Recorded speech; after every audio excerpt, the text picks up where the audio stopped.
Good morning everyone. आप सभी को हमारे YouTube channel AK education Jharkhand में वेलकम है।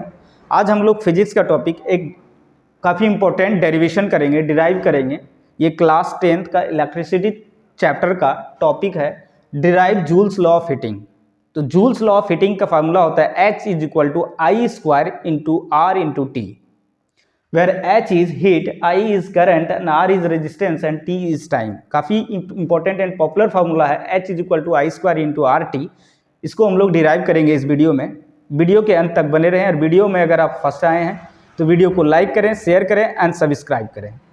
ठीक है, चलिए वीडियो स्टार्ट करते हैं। कहता सबसे पहले हम लोग इसको डिराइव करने के लिए सबसे पहले हम लोगों को 3 फार्मूला जानना होगा। पहले है by Ohm's law. We have Ohm's law, जानते हैं V is equal to I are.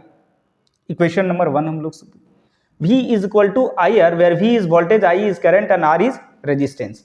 जो वोल्टेज होता है वो हमारे पास डायरेक्टली प्रोपोर्शनल होते हैं किसके? करंट का। ओम्स लॉ का स्टेटमेंट क्या करता था कि voltage is directly proportional to the current. जितना ज्यादा करंट बढ़ेगा उतना ही क्या होगा? वोल्टेज बढ़ेगा।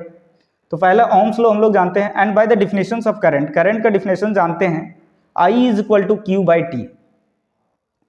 चार्ज पर यूनिट टाइम को ही क्या बोलते हैं हम लोग? करंट बोलते हैं। चार्ज पर यूनिट टाइम को, एक यूनिट टाइम में कितना चार्ज कंज्यूम करे उसी को बोलते हैं करंट। तो current I is equal to क्या हो गया? Q by T. यहाँ से Q, I क्या है? करंट है। Q क्या है? हमारे पास चार्ज है। और T क्या है? टाइम है। तो Q is equal to charge is equal to क्या होगा? करंट इंटू टाइम हो जाएगा। चार्ज इज इक्वल टू क्या होगा? करंट इंटू टाइम हो जाएगा। इसको इक्वेशन 2 हम लोग लेट करेंगे। एंड फिर हम लोग potential difference is the ratio of work done and charges of coulomb. कहता है पोटेंशियल डिफरेंस जो होता है V हमारा क्या होता है? It is the ratio of work done to the charges of coulomb. Work done to the charges of coulomb, यानी एक यूनिट चार्ज में कितना वर्क डन करना पड़ रहा है, that is called voltage potential difference. तो V is equal to W by की।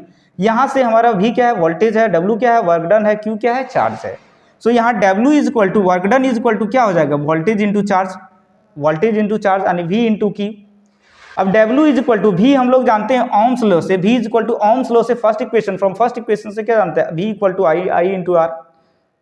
And Q charge, second equation से क्या जानते हैं? Charge is equal to current into time. So दोनों का वैल्यू हम लोग पुट आउट किए हैं, V का और Q का। तो V इज इक्वल टू क्या हो गया? I इंटू आर, और Q इक्वल टू क्या हो गया? I into T.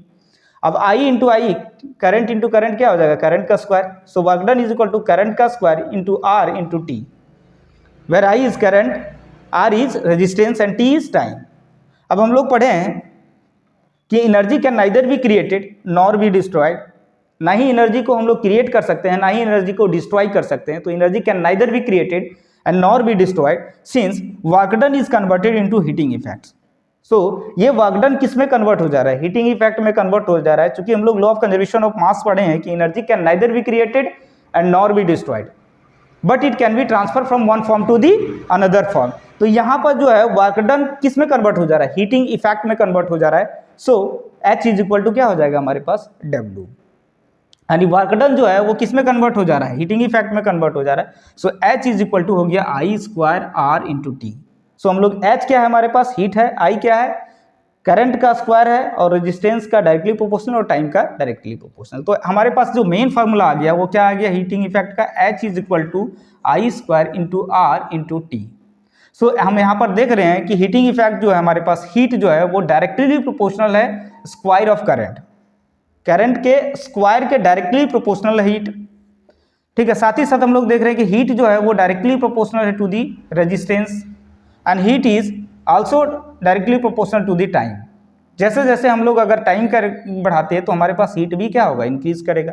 अगर रेजिस्टेंस बढ़ेगा, सर्किट में रेजिस्टेंस बढ़ता है तो हीट भी हमारा क्या होगा? बढ़े, इंक्रीज करेगा।